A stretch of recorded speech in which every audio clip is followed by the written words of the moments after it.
Olá pessoal, eu sou o professor Juraci Soares e nós estamos aqui no curso Qualidade no Atendimento aplicada ao Serviço Público. O título da aula de hoje é uma pergunta. O cidadão é usuário ou cliente da administração pública?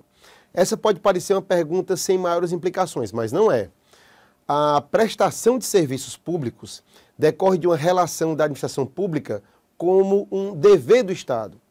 O destinatário desses serviços públicos é o usuário, conceituado como um cidadão com direitos constitucionalmente assegurados. O cidadão não é um consumidor ou um cliente. Quando tratamos o cidadão, usuário dos serviços públicos, por cliente ou por consumidor, estamos reduzindo a sua importância no contexto democrático e constitucional. O cidadão é a própria razão do Estado e é a essência da administração pública. A prestação de serviços públicos está, portanto, submetida ao interesse público e a outros princípios, como, por exemplo, os princípios da administração pública, da legalidade, impessoalidade, moralidade, publicidade e eficiência. E esses serviços públicos devem ser prestados com alto padrão de qualidade. E por quê? Porque o destinatário do serviço público, o usuário desse serviço, é o cidadão. E é o cidadão quem paga pela manutenção de toda essa infraestrutura pública.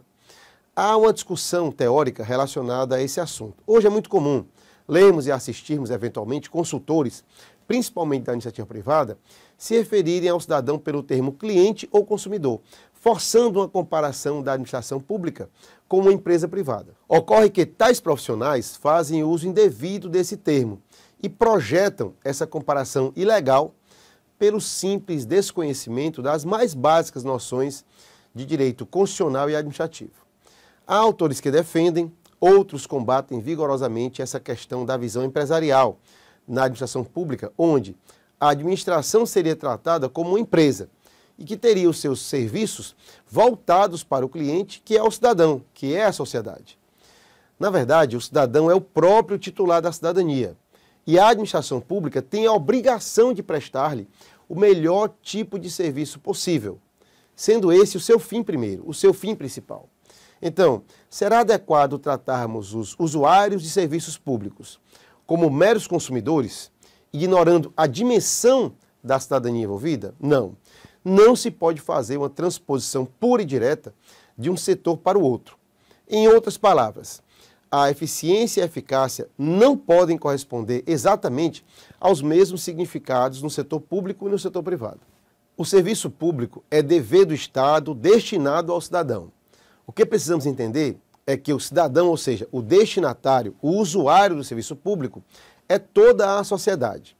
A lei estabelece prerrogativas claras e inequívocas sobre a qualidade desse serviço, que tem que ser prestado de forma digna, urbana, rápida, eficiente.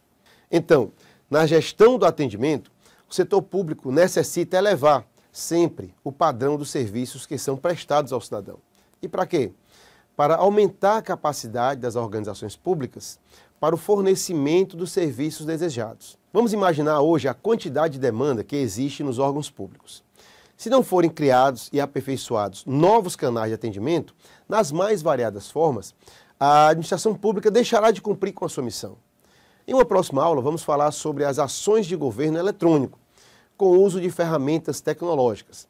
É interessante que a administração preveja e estimule a participação do cidadão no processo de melhoria do atendimento, por meio dos canais de ouvidoria, de atendimento eletrônico e em todas as demais modalidades.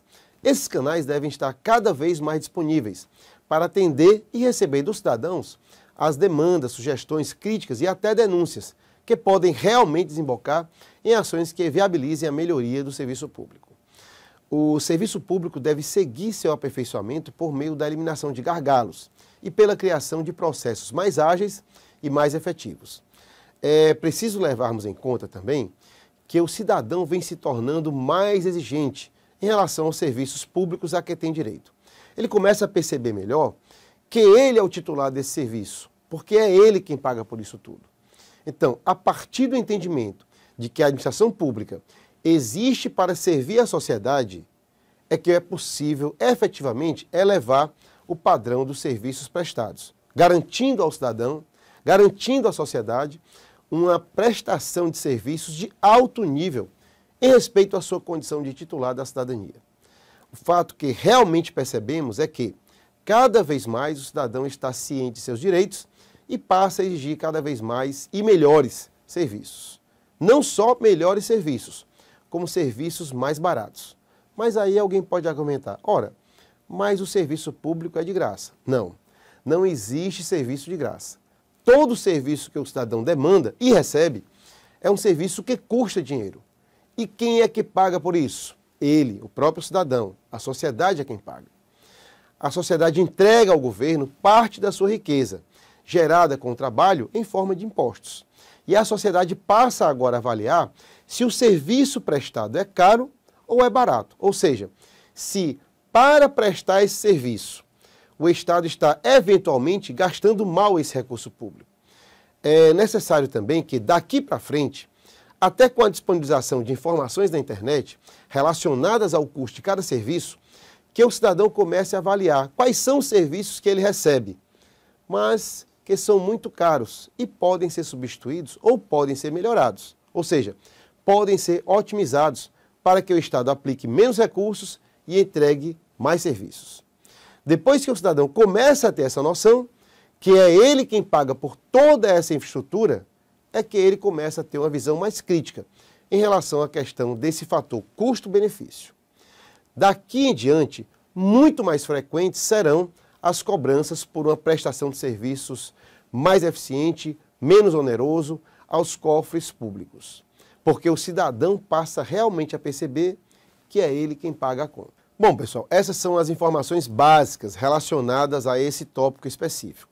Você encontra o material de apoio específico nessa aula, clicando no ícone material de apoio e também na nossa biblioteca ou videoteca. Qualquer outra dúvida que surja relativa à navegação, você conta com os nossos canais de atendimento do chat online, do 0800 ou por e-mail.